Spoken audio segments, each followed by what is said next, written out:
Hi, Lolo, Lulu. Being diagnosed with ALS is hopeless. Let me explain.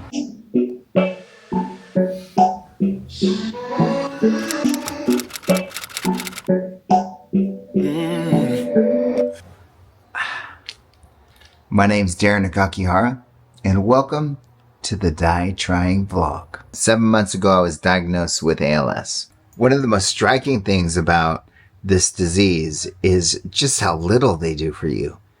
It's shocking. There's really only a couple of medications that they prescribe to you, and one of them is kind of old. It's been around for many, many years. And the other one is fairly new, but it's super expensive. And my insurance has denied me for both of them. Is that weird or is that criminal? It's definitely inhumane. It's just kind of crazy how little they do for you. So here we are 7 months in, and I'm really just taking a regimen of vitamins and supplements.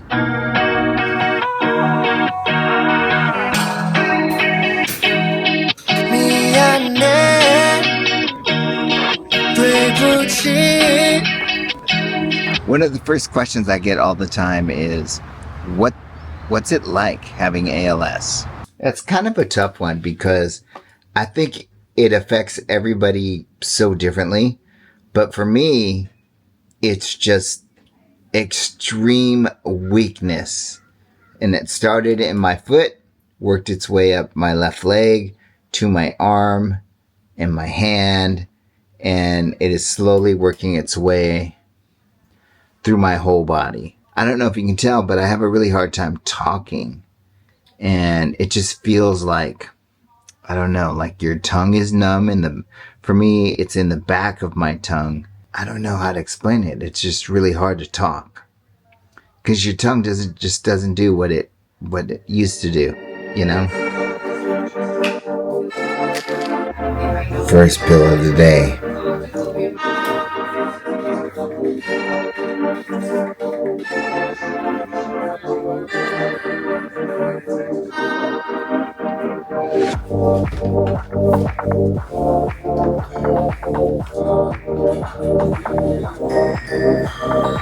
I think one of the most important things that I did right away was accepting that there's not a lot that anybody is going to do for you, and then just start planning. It was really weird to do, but I had to start thinking about how I was going to get around. So I got this wheelchair. Woo! It's like a stroller. Yeah. Gotta put the foot thing down. Somewhere? Yes. Sounds like a break. And my support team, led by Mrs. N, immediately came together and started planning. You will find out right away who cares about you.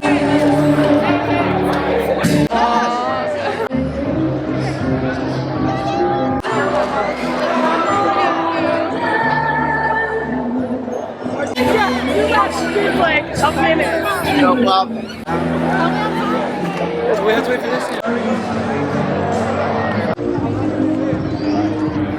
Isabel is such a crybaby.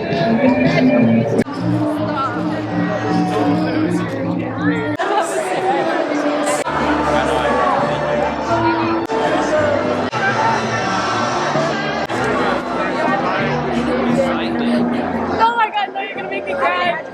I'll never forget you. That's my favorite class of all time. And life changes. My life has changed pretty dramatically, pretty quickly. I was diagnosed 7 months ago, and it was a pretty steady and quick decline for me. I'm a teacher, and I'm on summer vacation, and I plan on going back to work in the fall. Every day it got harder and harder just to walk from my car to my classroom. And once I was in my classroom, the walking was a lot shorter, and I work with high school kids, so they did all the heavy lifting for me. But the job that I have requires me to do a lot of outside the classroom things, and it was difficult. It was super difficult. By the time the end of the year rolled around, I was laying down and taking like naps during lunchtime. And so like the end of the year couldn't have come soon enough.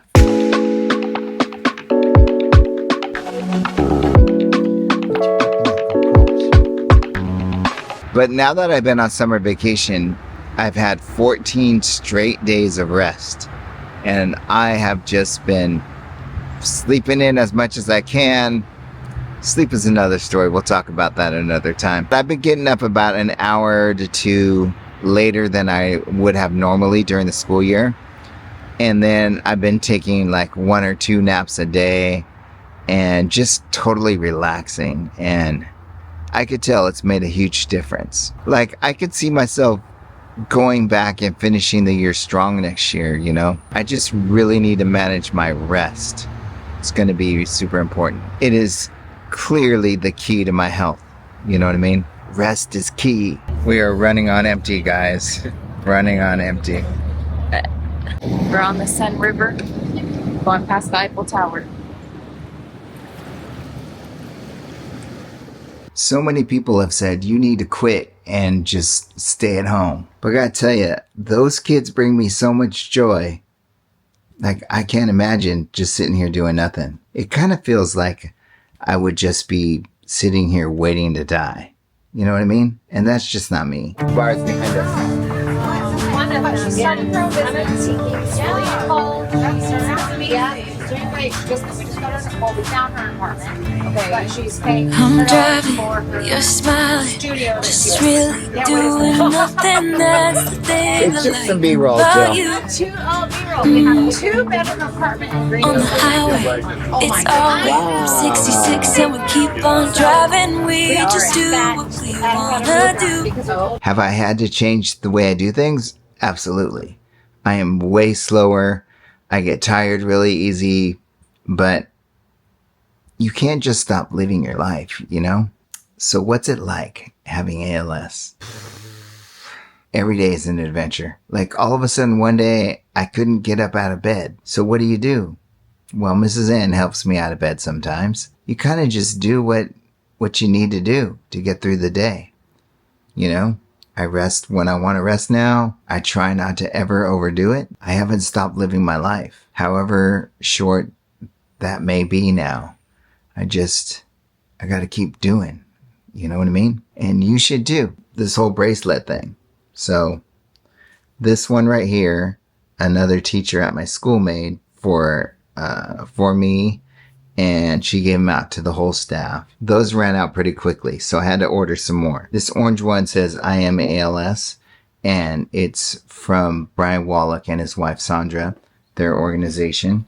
And then this light blue one, these are the ones I just had made. These ones say, Mr. N's Joy Ambassadors. So if you want to be on my team, you can go to gofindsomejoy.com, and with a little small donation, I'll send you one, okay?